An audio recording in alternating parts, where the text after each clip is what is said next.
Je m'appelle Laurent Bonnet et je suis le directeur commercial export pour la partie est du monde, l'Asie, le Moyen-Orient et également l'Allemagne. Et donc on peut vous demander aussi, très brièvement là aussi, en 2 mots, de nous expliquer comment ça se passe cette semaine des primeurs. Voilà, au départ, la semaine des primeurs, c'est un rendez-vous pour découvrir le nouveau millésime. Depuis quelques années, il y a un tournant qui s'est opéré. Et c'est un peu la semaine la plus importante de Bordeaux, pour le commerce des vins de Bordeaux, parce que c'est la semaine pendant laquelle les acheteurs du monde entier viennent à Bordeaux pour non seulement découvrir le nouveau millésime, c'est la raison d'origine, mais aussi pour revoir et repenser tout leur assortiment de vins de Bordeaux. Ça, c'est une évolution qui est assez récente. Et donc c'est la raison pour laquelle nous aussi cette année, dans notre dégustation qui est organisée ici dans nos murs, on a élargi la gamme de vins livrables que nous proposons parce que c'est le rendez-vous pour penser et repenser la gamme de Bordeaux.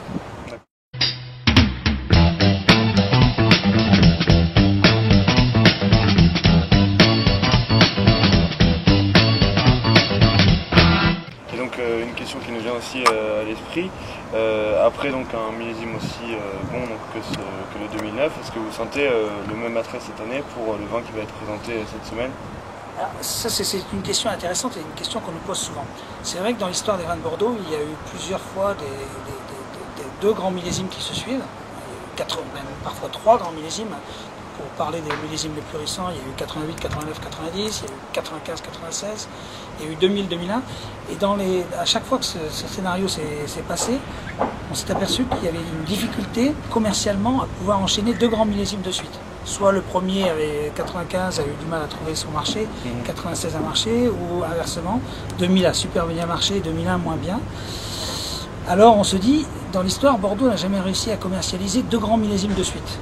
Mais ça, c'était avant l'émergence du marché chinois qui nous offre une problématique nouvelle, parce que c'est la première fois dans l'histoire de la commercialisation des vins de Bordeaux qu'on a affaire à un marché aussi vaste, avec 1,3 milliard d'habitants, tout le monde le sait, avec une économie qui tourne à plein régime, qui est en pleine croissance, et puis avec un fort intérêt des vins de Bordeaux, puisque dans le segment des grands vins en Chine, les vins de Bordeaux sont archi dominants.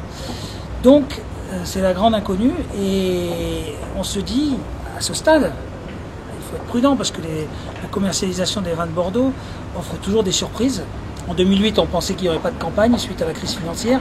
Puis il y a une campagne qui a été très bonne finalement, dans le contexte, même si bien éloigné des chiffres qu'on a pu atteindre en 2005 ou en 2009, mais dans le contexte qui a été très bonne.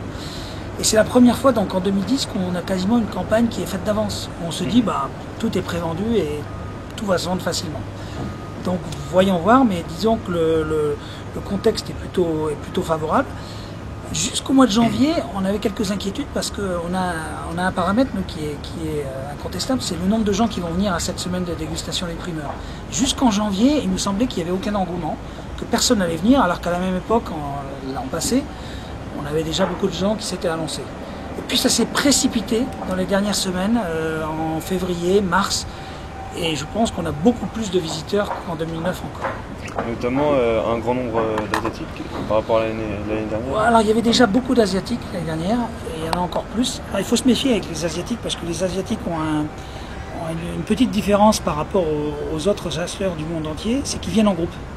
Donc ça donne un effet de masse supplémentaire. Les Chinois ne voyagent, pour parler des Chinois en particulier, ils se déplacent jamais seuls. Ils viennent, pour eux, le vin, il faut revenir à ce pourquoi ils boivent du vin, c'est quand même la convivialité, le partage. Et donc, ils viennent avec des amis, des potes, et ils se disent, tiens, c'est l'occasion de venir à Bordeaux et de passer un bon moment ensemble. Ouais. Au niveau des prix, est-ce qu'il y a une incidence, puisque 2009 était déjà considéré comme le millésime du siècle? Cette année, on dit que c'est encore meilleur ou encore plus extraordinaire. Comment vous sentez les sorties des châteaux sur le 2010? C'est une bonne question et une bonne inquiétude.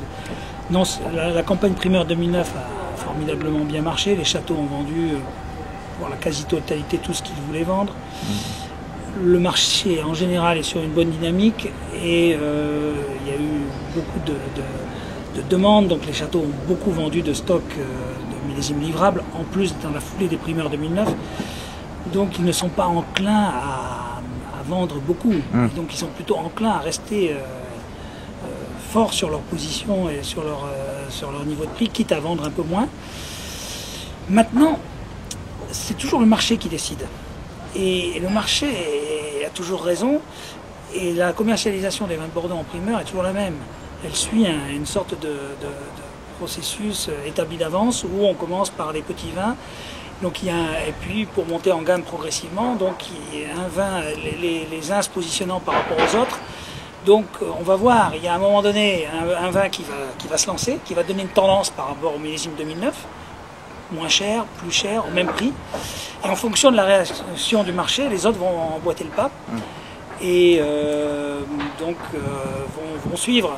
On peut penser aujourd'hui, avec les éléments que nous avons, qu'on va être à des niveaux de prix comparables à ceux de 2009. Moins cher, on n'y croit pas parce que le marché est plutôt porteur.